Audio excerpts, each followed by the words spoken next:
شکریہ آپ سب کا کہ آپ نے موقع دیا کہ بات کی جا سکے آپ سے. ابھی کچھ دیر پہلے پی ٹی آئی کے رہنماؤں نے پریس کانفرنس کی اور اس پہ پھر وہی رونا رویا جو وہ پچھلے 2-2.5 سال سے روتے آ رہے ہیں. میں تو مولانا صاحب کو خراج تحسین پیش کرتا ہوں کہ انہوں نے ان کی خصلت جانتے ہوئے بھی ان کو پورا موقع دیا, ان کو سیاسی پارٹی کے طور پہ بہیو کرنے کا موقع دیا, کوشش کی کہ یہ اگر اپوزیشن میں موجود ہے تو یہ اپوزیشن کا رول کر کے دکھائیں, مگر آخر میں انہوں نے وہی کیا جو انہوں نے کرنا تھا یا جس کی اس طرح کی پارٹی سے امید کی جا سکتی ہے. جو آئینی ترمیم ہونے جا رہی ہے, آپ پاکستان میں کسی بھی بڑی پارٹی کا منشور دیکھیں تو یہ تمام چیزیں ہر پارٹی کے منشور میں شامل ہیں, اور اس جلسوں میں, جلوسوں میں, انتخابات میں لمبی لمبی تقریریں بھی اس پہ کی ہیں سب نے, مگر اس جماعت کو کسی اچھے چیز میں حصہ ڈالنے کا اللہ نے نہ جانے کوئی توفیق ہی نہیں دی, یا ان کے اعمال ہی ایسے ہیں. پہلا سی پیک تھا تو اس میں حصہ ڈالنے کی بجائے اسے روکنے کی کوشش کی, ایس سی او پر حملہ آور ہونے کی کوشش کی, اور اب یہ ترمیم جس میں ہر کوئی جو اب اس کمیٹی میں شامل ہے یا جو جنہوں نے اس کے ڈرافٹ اور اس کی ڈیٹیلز شیئر کی ہیں, وہ ہر کوئی سمجھتا ہے کہ یہ پاکستان میں عدلیہ کے ریفارم کے لیے بہت ضروری ہے. اور آپ لیڈر کی لیڈرشپ کی سوچ اور ان کا ویژن دیکھ لیں.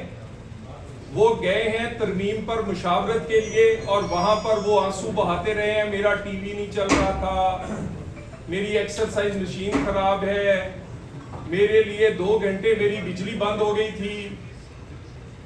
او میرے بھائی, اپنے آپ سے باہر بھی کچھ سوچے.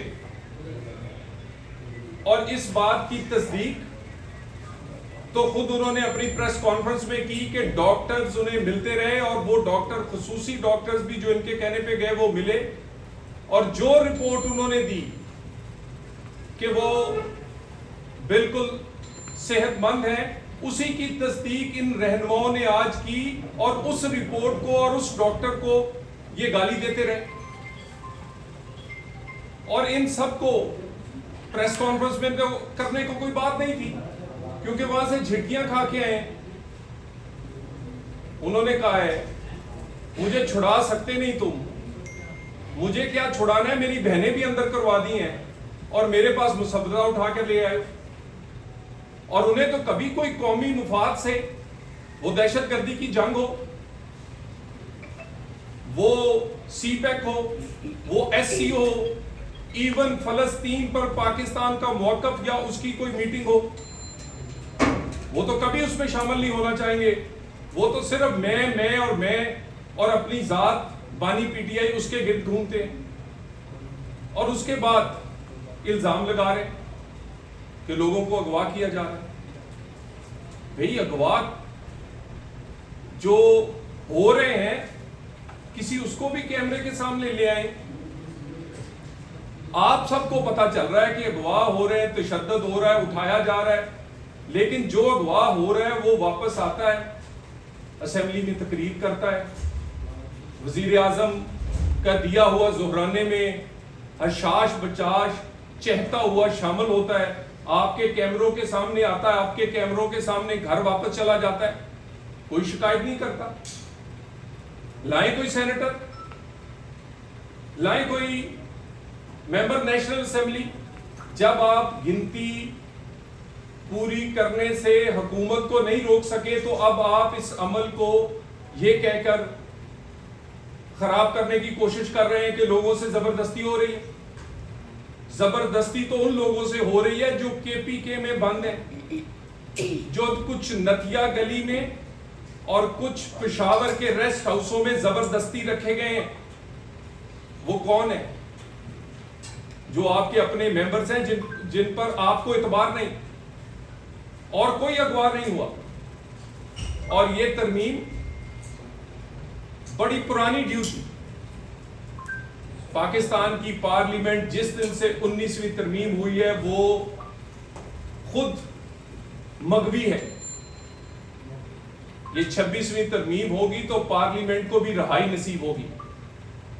یہ بہت دیر پہلے ہونی چاہیے تھی, اور پارلیمنٹ کا رول ہی لے لیا گیا تھا. یعنی پارلیمنٹ نہ اپنے بنائے گئے آئین کا تحفظ کر سکتی تھی, جب دل چاہتا تھا اس پر مہر لگا دی جاتی تھی LFO کی, PCO کی, اور نہ ہی یہ پارلیمنٹ اتنی کمزور تھی کہ اپنے بنائے ہوئے وزیر اعظم کا تحفظ کر سکتی تھی. کبھی اس کا وزیر اعظم کو پھانسی کے پھندے سے اور کسی وزیر اعظم کی سیاست کو تا حیات نااہلی سے لٹکا دیا جاتا تھا. ایسی کمزور میونسپل کارپوریشن بھی نہیں ہوتی. اس پارلیمنٹ نے بہت ہی کمپرومائز کیا ہے اور کوشش کی ہے کہ وہ اداروں کو کے سامنے کھڑے ہونے کی بجائے یا اداروں کو کہ کیے گئے فیصلوں پر عمل کی بجائے ان کے فیصلوں کو ریورٹ کرے. انہوں نے بہت موقع دیا اداروں کو, اور ایسی پارلیمنٹ جو اپنا آئین اور اپنا وزیر اعظم نہیں بچا سکے, اس پارلیمنٹ نے پاکستان کے لوگوں کو انصاف یا خوشحالی کیا دینی. تو یہ ترمیم آج سے نہیں, یہ دو پرانی جب سے مشرف دور تھا اس وقت سے ڈسکس ہو رہی ہے, اور یہ ترمیم ہوگی تو امید ہے جو ہم نے پرانا لانگ مارچ کیا تو ہم نے عدلیہ کی بحالی کے لیے تھا, لیکن ہمیں نہیں پتا تھا کہ عدلیہ وہاں کی وہاں ہی رہ گئی, جج بحال ہو گئے, جج آزاد ہو گئے. ہمیں عدلیہ کو آزاد کروانا ہے, نظام عدل کو آزاد کروانا ہے, اور اس سارے پروسیس میں بلاول بھٹو صاحب کا role man of the match ہے. اور انہوں نے, اور اس کے بعد مولانا صاحب نے, تاخیر ضرور ہوئی لیکن کم از کم انہوں نے کسی کا ہیلا بہانہ رہنے نہیں دیا. کسی کو یہ کہنے کا موقع نہیں ملے گا کہ کسی کو ڈرافٹ نہیں ملا, کسی کو موقع نہیں ملا, ڈسکشن نہیں ہوئی, اور کم از کم لوگوں کو اور پارٹیوں کو جو اب اس کا حصہ نہیں بن رہی ان کو ایکسپوز کر دیا ہے.